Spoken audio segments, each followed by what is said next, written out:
ഒരു നിമിഷം അനിൽകുമാർ, ഇത് വാസ്തവമാണോ? നെൽ കർഷകരെ സംസ്ഥാന സർക്കാർ കബളിപ്പിക്കുകയാണോ കേന്ദ്ര സർക്കാരിന്റെ പേര് പറഞ്ഞു? ഒന്ന്, ബഹുമാനപ്പെട്ട ജയസൂര്യൻ പറഞ്ഞ ഏറ്റവും വലിയ വിഡ്ഢിത്തരം എന്താണെന്നറിയോ? വിഡ്ഢിത്തരം നീ വാക്ക് പറയുന്നത് ബഹുമാനം ഇല്ലാഞ്ഞിട്ടല്ല. കേന്ദ്ര സർക്കാർ ഒരു വെള്ളി രൂപ കേരളത്തിന് കടം തരുന്നില്ല. കേന്ദ്ര സർക്കാർ കടമെടുത്ത് തരണമെന്ന് നമ്മൾ ആവശ്യപ്പെട്ടിട്ടുമില്ല. ഇന്ത്യ രാജ്യത്തിൻ്റെ ധന ഉത്തരവാദിത്വ നിയമം അനുസരിച്ച് ഓരോ സംസ്ഥാനത്തിനും അവരുടെ GDP-യുടെ 3% കടമെടുക്കാൻ അവകാശമുണ്ട്. ആ അവകാശത്തിന് മേൽ കത്രിക വെക്കരുതെന്നാണ് നമ്മൾ പറയുന്നത്. അല്ലാണ്ട് കേന്ദ്രം കടമെടുത്ത് തരുന്ന പ്രശ്നം ഇന്ത്യയിൽ ഒരു സംസ്ഥാനത്തിനും ഇല്ല. ഇതാണ് ഒന്നാമത്തെ കാര്യം. നെൽകർഷകരുടെ കാര്യത്തിലുള്ള കുടിശ്ശിക 6 വർഷമായിട്ട് നിങ്ങൾ കണക്ക് കൊടുത്തിട്ടില്ല എന്നതാണ് പാർലമെന്റിൽ പറഞ്ഞിരിക്കുന്നത് എന്നാണ്. അവിടെയാണ് ഞാൻ അങ്ങയുടെ ശ്രദ്ധയിലേക്ക് പെടുത്തുന്നത്. ഒരു 789 കോടി രൂപ കഴിഞ്ഞ ഫെബ്രുവരി മാസം തന്നായിരുന്നു.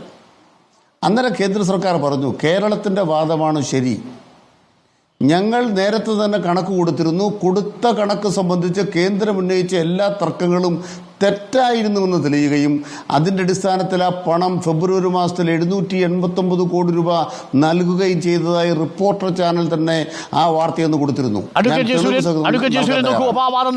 കേരളത്തിൽ ഞാൻ ചോദിച്ചതാണ്, അഡ്വക്കേറ്റ് ജയസൂര്യൻ ഉന്നയിച്ച ചോദ്യത്തിലുള്ള മറുപടിയാണ്. അഡ്വക്കേറ്റ് ജയസൂര്യൻ മറുപടി കേട്ടല്ലോ. ആ വാദം നിൽക്കും. അതായത് കേന്ദ്രത്തിന് മുമ്പിൽ കൃത്യമായ കണക്ക് കൊടുത്തപ്പോഴാണ് കേന്ദ്രം ആ പണം അനുവദിച്ചത്. ഇത് പാർലമെന്റ് രേഖയുള്ള കാര്യമാണ് ഞാൻ പറയുന്നത്, റിപ്പോർട്ടർ ചാനലിൽ പറഞ്ഞ വാർത്തയല്ല. ഇന്ത്യൻ പാർലമെന്റിൽ സുരേഷ് കോഴിക്കുന്നിൽ എംപിക്ക് എഴുതി കൊടുത്ത മറുപടിയാണ് ഞാൻ പറയുന്നത്. അപ്പോൾ ആ വസ്തുതകളെ ചലഞ്ച് ചെയ്തിട്ടൊന്നും കാര്യമില്ല. ഇവിടെ വന്നതാണല്ലോ, പാർലമെന്റിൽ പറഞ്ഞ കാര്യമാണല്ലോ. അപ്പൊ കേരളത്തിൽ നടപ്പാക്കിക്കൊണ്ടിരിക്കുന്ന കാര്യം 12,500 പറയുമ്പോൾ ബജറ്റിന് പുറത്ത് കടമെടുക്കാനുള്ള അവകാശം കേരളത്തിനില്ല, ഒരു സംസ്ഥാനത്തിനുമില്ല. അതൊരു തട്ടിപ്പാണ് എന്ന് കേന്ദ്രം തെളിയിച്ചു കഴിഞ്ഞതാണ്. താങ്കൾ പറഞ്ഞതുപോലെ ധനകാര്യ കമ്മീഷൻ കൃത്യമായി പാസാക്കിയ ചട്ടത്തിന്റെ അടിസ്ഥാനത്തിൽ കേന്ദ്രം കേരളം അടക്കമുള്ള സംസ്ഥാനങ്ങൾക്ക് വിഹിതം കൊടുക്കാമെന്ന് ഉറപ്പിച്ചതിന് ശേഷം കിഫ്ബിയുടേതടക്കമുള്ള കടമെടുപ്പ് പരിധി പൊതുകടത്തിൽ ഉൾപ്പെടുത്തി 12,500 കോടി രൂപ കുറവ് വരുത്തിയില്ലേ? അത് ശരിയാണോ? ഇനി അത് പോട്ടെ, അതിന് നിങ്ങൾ 2016 മുതലുള്ള പിൻകാല പ്രാബല്യം കൊടുത്തു. ഇവിടെ പട്ടിണി കിടക്കുന്ന മനുഷ്യന് കിഫ്ബിയുടെ അടിസ്ഥാനത്തിൽ അവന് ഭക്ഷണ സാധനങ്ങൾ കൊടുക്കാനും അവന് നല്ല നിരത്തുകൾ ഉണ്ടാക്കാനും നല്ല സ്കൂളുകൾ ഉണ്ടാക്കാനും ആശുപത്രി ഉണ്ടാക്കാനും വേണ്ടി കിഫ്ബിയിലെ പണം ഉപയോഗിക്കുമ്പോൾ ആ പണം എടുത്തതിന്റെ പേരിൽ നിങ്ങൾ 2016 മുതൽ ഒരു സംസ്ഥാനത്തെ പീനലൈസ് ചെയ്യാണ്. അഡ്വക്കേറ്റ് ജയസൂര്യൻ. തീർച്ചയായിട്ടും ഞാനതിന് മറുപടി പറയാം, അനുവദിക്കണേ.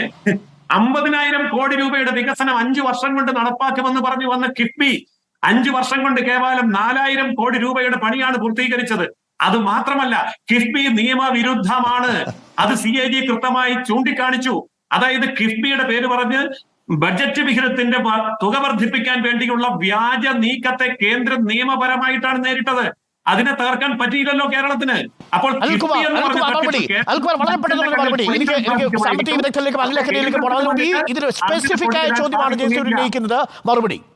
നിയമവിരുദ്ധം തന്നെയാണ്.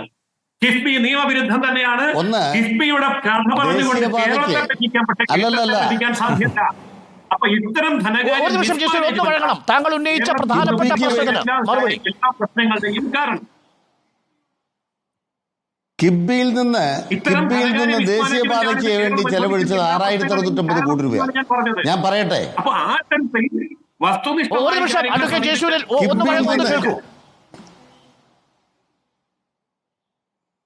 കിഫ്ബിയിൽ നിന്ന് കേന്ദ്രത്തിന്റെ ഈ ദേശീയപാതയ്ക്ക് വേണ്ടി ചെലവഴിച്ചത് 6,650 കോടി രൂപ. 6,650 കോടി രൂപ കേന്ദ്രം എണ്ണി വാങ്ങിച്ച കിഫ്ബിയിൽ നിന്നും ഇതുവരെ ചെലവ് 4,000. ഇതല്ലേ ബഹുമാനപ്പെട്ട ജയസൂര്യൻ പറയുന്നത്? അങ്ങക്ക് എന്ത് കണക്കാ അറിയാവുന്നത്? രണ്ടാമത്തെ കാര്യം, കിഫ്ബി നിയമവിരുദ്ധമാണെങ്കിൽ ഇന്ത്യ രാജ്യത്തിന്റെ ബഡ്ജറ്റുമായി ഞാൻ പറയട്ടെ,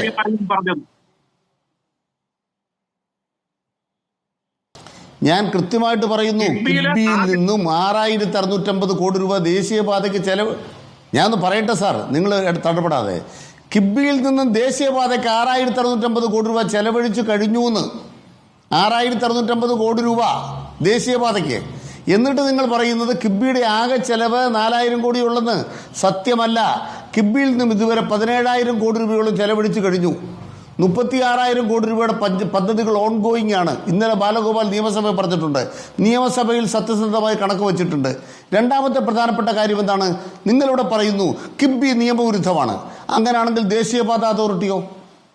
ദേശീയപാത അതോറിറ്റി മസാല കൊണ്ട് വാങ്ങിച്ചു. ദേശീയപാത അതോറിറ്റി കടം വാങ്ങുന്നത്, ലക്ഷക്കണക്കിന് കടം വാങ്ങുന്നത് യഥാർത്ഥത്തിൽ ഇന്ത്യ രാജ്യത്തിന്റെ ബഡ്ജറ്റ്. പക്ഷേ അവിടെ സാങ്കേതികമായ ഒരു പ്രശ്നമുണ്ട്. നിങ്ങൾ കേന്ദ്ര സർക്കാരിന്റെ ചുമലിൽ ചാരിയാണ് ഈ കടം വാങ്ങുന്നത്. കേന്ദ്ര സർക്കാരിന്റെ ചുമലിൽ ചാരിയാണ് ഈ കടം വാങ്ങുന്നത്.